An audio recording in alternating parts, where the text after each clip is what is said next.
ಏನಾಯ್ತತೆ? ಅಜಿತ್, ಸತ್ಯ, ಊಟ ಮಾಡದೆ ಇಲ್ಲಿ ನಿಂತ್ಕೊಂಡು ಏನ್ ಮಾಡ್ತಿದ್ದೀರಿ? ಅಲ್ಲಿ ಒಳಗಡೆ ಎಲ್ಲರೂ ಊಟಕ್ಕೆ ಕರೀತಾ ಇದ್ದಾರೆ. ಬನ್ನಿ.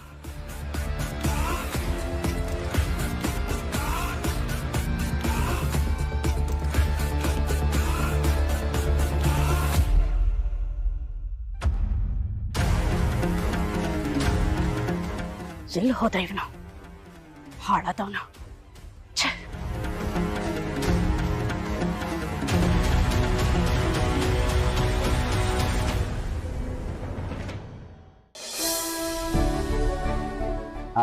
ನೀನ್ ಇಲ್ಲೇ ನಿಂತ್ಕೋ. ಯಾಕಪ್ಪ? ಹೇಳ್ತೀನಿ ಬಂದೆ.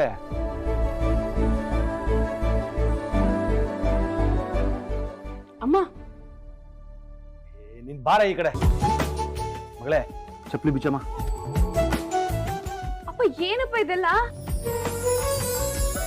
ನಿನ್ ಮೇಲೆ ಯಾರ ದೃಷ್ಟಿನೂ ಬೀಳದೆ ಇರ್ಲಿ ಅಂತ ಕಂದ. ಯಾರ ದೃಷ್ಟಿ ಬಿದ್ದಿರುತ್ತೆ? ನೀನ್ ಆಚೆ ಹೋಗಿದ್ದಲ್ವಾ, ನಾಯಿ ಕಣ್ಣು, ನರಿ ಕಣ್ಣು, ಗೂಬೆ ಕಣ್ಣು, ಯಾರ ಕಣ್ಣು ಬೀಳದೆ ಇರ್ಲಿ ಅಂತ. ಅಯ್ಯೋ, ಇದೇನ್ರಿ ಹಿಂಗ್ ಹೇಳ್ತಿದ್ದೀರಾ? ಇವಳು ಹೋಗಿದ್ ಅಜ್ಜಿ ಮನೆಗೆ, ಅದ್ ಯಾರ ದೃಷ್ಟಿ ಬಿದ್ಬಿಡುತ್ತೆ ಇವಳ ಮೇಲೆ? ಅದೇ ಮತ್ತೆ. ಅಲ್ಲಿ ಎಷ್ಟು ಜನ ಬಂದಿರ್ತಾರೋ ಏನೋ, ಬಿದ್ದಿರುತ್ತೆ ಕಣೆ. ನಾಯಿ ಕಣ್ಣು, ನರಿ ಕಣ್ಣು, ಕಾಗೆ ಕಣ್ಣು, ಗೂಬೆ ಕಣ್ಣು, ಕಂಡೋರ್ ಕಣ್ಣು, ದೃಷ್ಟು ಕಣ್ಣು, ಯಾರ ಕಣ್ಣು ಬೀಳದೆ ಇರ್ಲಿ.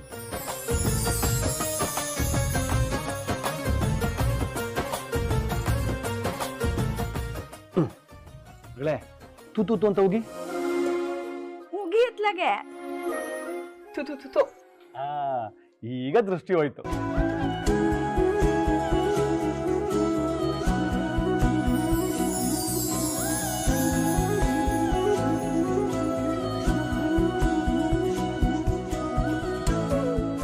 ಬಾ. ಅಪ್ಪ, ಕಜಾಯ ಕೊಟ್ಟು ನೀವೆಲ್ಲೋದ್ರಿ? ಅಲ್ಲೆಲ್ಲೋ ಕಾಣಿಸ್ಲೇ ಇಲ್ಲ. ಅದು ನೀನ್ ಕರ್ಕೊಂಬರೋಣ ಅಂತ ನಾನು ಅಲ್ಲೇ ನಿಂತಿದ್ದೆ ಮಗಳೇ. ಭೂಮಿ, ಅಲ್ಲೆಲ್ಲ ಪೂಜೆ ಹೇಗಾಯ್ತು? ಅಮ್ಮ, ಮಜಾ ಏನು ಅಂದ್ರೆ ಆ ಮನೆಗೆ ಹೋಗ್ತಾ ಇದ್ದಂಗೆ ಆ ಜನರೆಲ್ಲ ನನಗೆ ಮುಂಚೆನೆ ಗೊತ್ತಿತ್ತು. ಅಲ್ಲೆಲ್ಲ ಓಡಾಡಿರುವಾಗ ಅನ್ಸಕ್ ಶುರುವಾಯ್ತಮ್ಮ.